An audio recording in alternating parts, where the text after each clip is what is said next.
Halo adik-adik, gimana kabarnya hari ini? Sudah siap belajar belum? Nah, hari ini kita akan belajar tentang laporan hasil pengamatan.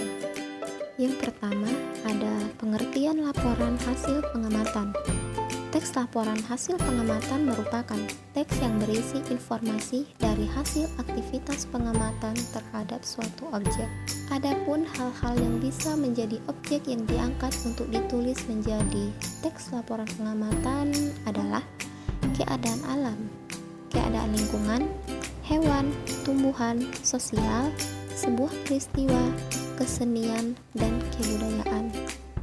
Dikarenakan berisi informasi berdasarkan hasil pengamatan, maka teks laporan hasil pengamatan biasanya bersifat informatif, komunikatif, dan objektif. Hal itu berarti isi teks laporan hasil observasi harus memberikan sebuah informasi yang mudah dipahami oleh pembaca. Setiap informasi yang didapat juga harus disajikan atau ditulis secara objektif dan sesuai fakta yang sebenarnya, tidak dibuat-buat dan tidak menurut opini sang penulis, serta dapat dibuktikan kebenarannya.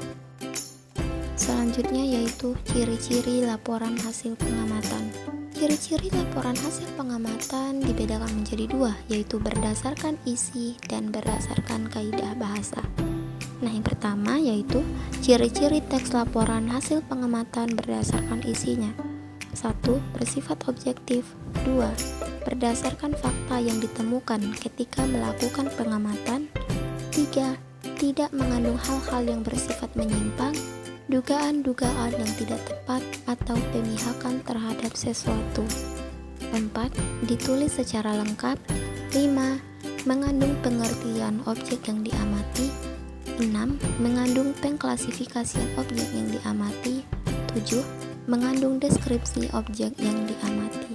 Sedangkan berdasarkan kaidah bahasanya, teks laporan hasil pengamatan memiliki 4 ciri-ciri, di antaranya yaitu menggunakan kalimat definisi, menggunakan kalimat deskripsi, menggunakan kalimat aktif transit, dan menggunakan kalimat tunggal dan majemuk. Selanjutnya ada contoh laporan hasil pengamatan.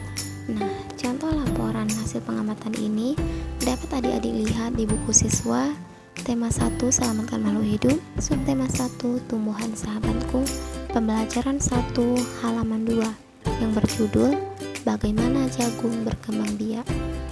Berikutnya ada cara membuat kesimpulan dengan benar. Kesimpulan adalah 1 atau 2 kalimat terakhir yang membungkus sebuah tulisan, meringkas poin-poin utama, dan memberikan penutup bagi para pembaca. Kesimpulan yang baik harus ringkas dan jelas. Kesimpulan bacaan adalah pernyataan secara ringkas yang kita dapatkan setelah membaca suatu teks bacaan.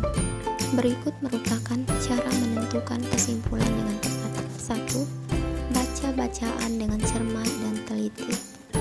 Pahami bacaan dengan cara membaca kembali isi teks untuk memudahkan dalam penarikan suatu kesimpulan.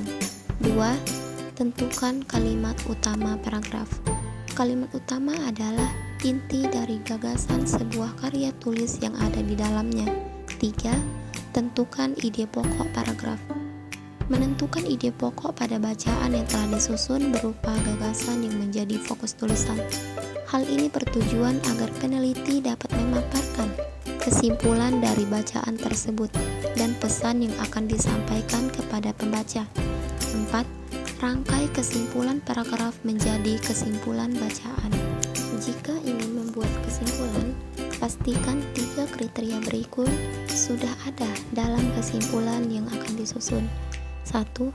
Kesimpulan adalah hasil analisis akhir terhadap suatu teks yang telah dibaca secara keseluruhan.